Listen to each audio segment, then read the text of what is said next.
muchísimas gracias primero por tenernos en cuenta y sobre todo, pues mira, es un reconocimiento, no sabíamos que habríamos ganado, no las teníamos que hacer con nosotros y en realidad es un premio efectivamente a la cátedra. La Cátedra de Transición Energética Urbana, financiada por el Ayuntamiento de Valencia a través de dos de sus fundaciones, la Fundación Valencia Clima y Energía y la Fundación Las Naves. Empezamos en 2018 con mucha ilusión. Ahí tenemos a Tomás Gómez Navarro, aquí con todo el equipo. Y bueno, pues yo me acuerdo que veía a Tomás y decía, yo quiero ser como Tomás, yo quiero trabajar en lo que está haciendo él, que la investigación que hacemos tenga verdaderamente un impacto en la ciudad en la que vivimos y que no se quede en un cajón como pasa muchas veces, ¿no? Entonces, el que esos conocimientos e investigación que desarrollamos en la universidad se puedan transferir a la sociedad y tengan ese impacto que además es replicable y ya tenemos, lo sabemos y hemos estado trabajando con otras ciudades en España, en Europa y se me atrevería a decir en el mundo porque también trabajamos con Canadá y Estados Unidos. Entonces, en ese sentido, pues bueno, muchas gracias Tomás por empezar esta aventura y luego pues por confiar en mí, porque en el año 2020, ahí en plena pandemia, me esperó porque yo estaba de baja por maternidad y se apuntó el día en el que volvía después de mi baja y me llamó un día antes volviendo a ofrecerme ser la directora de la cátedra, me acuerdo perfectamente, el 6 de septiembre de 2020, cosa que le agradezco y bueno, y aquí estamos, ¿no? Fui directora de la cátedra virtual en la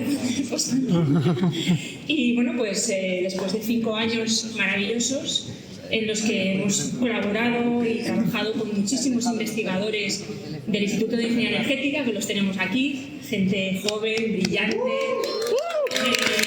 Entonces, bueno, en el Instituto de Ingeniería Energética tenemos diferentes áreas. Esta cátedra, como sabéis, el reto de descarbonización de las ciudades es transversal y, por tanto, requiere equipos que trabajen de manera interdisciplinar. No vale con ser multidisciplinar. Hay que trabajar de manera integrada, es decir, de manera interdisciplinar, porque los retos de las ciudades que al final afectan a la sociedad, nosotros nos centramos en la transición energética urbana, pero también hemos tocado otras dimensiones porque inevitablemente son necesarias y para eso necesitamos gente de arquitectura, gente de innovación social. Aquí tenemos también a Mónica, que trabaja en Ingenio como investigadora, colaboramos mucho con Ingenio y con otras escuelas, ¿no? Entonces este paraguas nos ha permitido esa libertad y a la vez ese honor.